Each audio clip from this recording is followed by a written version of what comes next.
Hi everyone, my name is Nicholas. Welcome back to the channel ZZ&Daddy.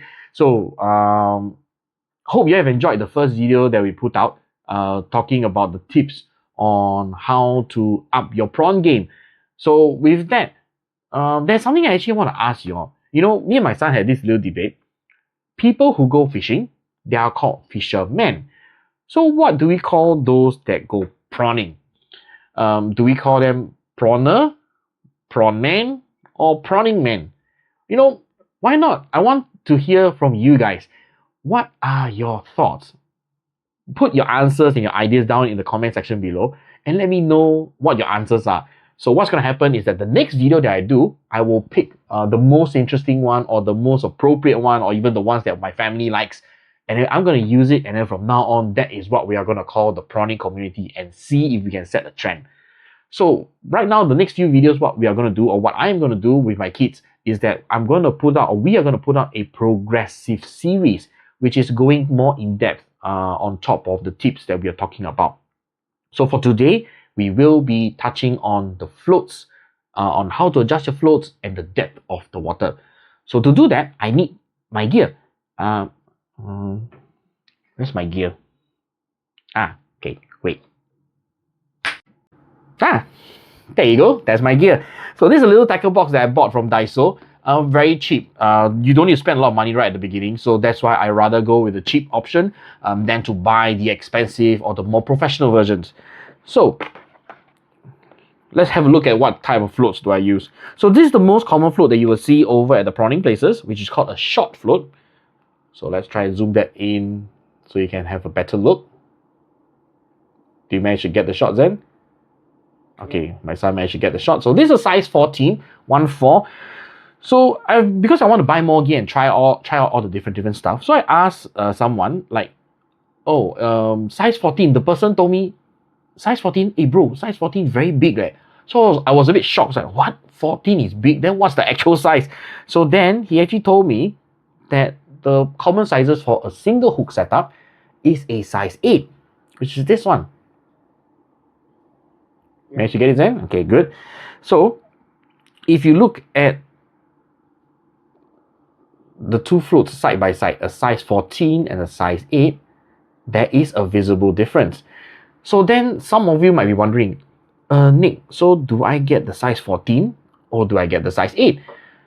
So to me, I will feel that it's based on your personal preference and the style of how you prawn. I've used both of this already.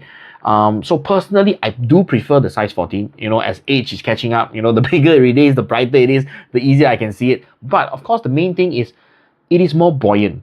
So what happens is that when the prawns are trying to, or testing around the bait or pulling tugging on the bait, the bobbing signals are not very obvious, but you will definitely see the tape when they grab it and pull it down to eat. You will see the tape and it will sink. For the size 8, it is a little bit lighter, lesser buoyant, but you do get more sensitive signals. So when there is some action, there's an inquiry, you will see the bobbing more obvious compared to the size 14. So it's really up to your preference. Next one that people use, or now people commonly use, you see all those people with their own personal gear, will be this little gadget, which is called the Apo. So I have Apo as well. So not sure if you can see it. Yeah. Okay, so this is my Apo, a little cute husky design, and his name is called Ha. So I bought this not because I like it, but it's more of my wife liked it. So my wife said, wow, very cute, all the design. So that's why, gentlemen out there, remember, happy wife, happy life. So if you want to measure the depth, of course, we will definitely need the star of the whole particular show, which is this little thing here. So this is called a depth checker. Okay, so let's see if we can zoom that in a little bit, Zen. Yes. Okay, Zen got it. So this is called a depth checker. It's a spring-loaded. I think I'm thinking of food too much. Australian nuggets might be nice for now. So spring-loaded device. So what happens is you can press this, and then there'll be a little gap here where you can put your hook through for you to measure the depth of the pond. So why is this important? I would say this is the most fundamental thing you need to learn before even heading into prawning. Reason being, there are a lot of times when I go prawning with my family, you know, I notice that some of them, they spend 1 hour, 2 hours sitting there and they don't get a single bite. Reason being, it might be, I mean, there's a few reasons. One is that it's just not their day. The prawns are not biting. Or two is that they did not set their float properly. And then they'll be jealously looking at people left and right, wow, people getting prawns all over the place, but they are not getting any bites. So right now, I have a little illustration or a diagram that my son actually drew. So this is a diagram that my son drew out so that you guys can have a better understanding of what is going on. First one, it shows the best place to be, or the preference. I would say this is what I prefer. So your bait will be adjusted in a way to be floating 1 centimeter above the pond. Okay, so this way, the moment when the prawn grabs the bait and pulls it down to eat, you will have a very obvious and beautiful signal. Then this one over here is where your bait is dragging on the floor. So in Taiwan, they call this 拖着钓, 钓拖. So in Taiwan, they call it 漂, 钓漂, 要不然就钓拖. So these are the two different methods. So for this one, you can use this particular technique, but maybe I might cover it in our later videos if you guys would like to see it. Then of course, this last one is where we do not want to go to. So this one, for the bait, it is dangling so high up that the prawn cannot reach it. So that is one of the reasons why you may not get a bite for your whole 1 or 2 hour session sitting there. So right now, what's going to happen is that I'm going to bring in our experimental tank. Yes, you heard it, experimental tank. We're going to get a little bit wet. I'm going to show you how do you actually adjust the float to reach what my son actually showed, or what the diagram actually shows. So if you're ready, let's dive in. Okay, so welcome back to the channel. So now this is our experimental part. So over here, I have Zen with me. You can't really see us on the camera right now from the camera. You're just going to be hearing most of our audio voiceovers for this little experiment. So here, we are using a double camera setup to show you from 2 different angles, which I will try and edit them properly and nicely so you can have a better look. So in the camera, you'll be able to see, you should be able to see the depth checker already. That is half dangling in the water. So right now, normally for you to check your depth, okay, you have to hook up the depth checker, and then you will actually slowly lower it straight down into the water. So from one camera, you will see that the depth checker is already in the pool or in the pond, but the float hasn't gone into the water yet. It's still dangling mid-air, which means your float is too high.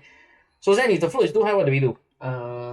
Decrease the height by pushing the thing down. Okay, so we're going to push the thing down. So what happens? We're going to push the thing down. So normally we'll bring it up and we'll push it down. And now when you go in, okay, so from one camera, you should be able to see, or it looks like the float is actually submerged in the tank with a little bit sticking out on the top. So this will be a optimal setting. So some people prefer it where the line of the float is at the yellow portion. Okay, which is the yellow portion. So right over here from this part. Okay, so this yellow portion, when it's just above the water, some people prefer that, but I rather go down a little bit lower, so the float should sink and the water line should cover the float entirely nicely like that. So that's my preference. So this is what happens when you remove the depth checker. The float will be suspended around 1 centimeter off the ground. Okay, so now what we're going to do, I'm going to take away the depth checker. And then now we're going to put the float back in the water. So I'm going to adjust my camera a little bit. So forgive me if I get you guys dizzy. So you should be able to see that the float is dangling off around 1 centimeter from the floor. So you see 2 fingers, right? One bigger, one smaller. So those are my fingers of my children, Zenith and Zena Jane. So now this particular hook is suspended around 1 centimeter off the floor. So Zen, what happens when the prawn bites the bait? When the prawn bites the bait, technically it will pull down the hook to touch the floor, as prawns, as my father has said, are scavengers and will eat off the floor. Okay, so Zen, why not you use our fake prawn arm to try and tug on the hook? So he used his Lego pieces to make a demonstration here. So it's like a prawn. So what happens is when he pulls it down, you can see the float actually sinking. So then maybe you can bring it a little bit more to the front, so it's easier for them to see. We're gonna bring it forward a little bit more. Okay, so what's happened right now, the prawn is gonna try and bite the bait. So as you can see, when it's biting the bait and you pull the hook down, you can see the float sinks down quite a bit. So Zan, can you demonstrate a full take? Okay. Try and demonstrate a full take. Get into the hook. Press down. Okay, you can see that the whole entire float has actually sunk right into the water. So this is the moment, if you have a very stable sinking float like this, and the prawn is happily eating, then this is when you will strike and then you will get the prawn. Okay, so I do hope that you have enjoyed this little experiment with us, and goodbye. Say bye, Zen. Bye bye. Bye. Bye. Okay. Okay. Video 2.1 take. Take what?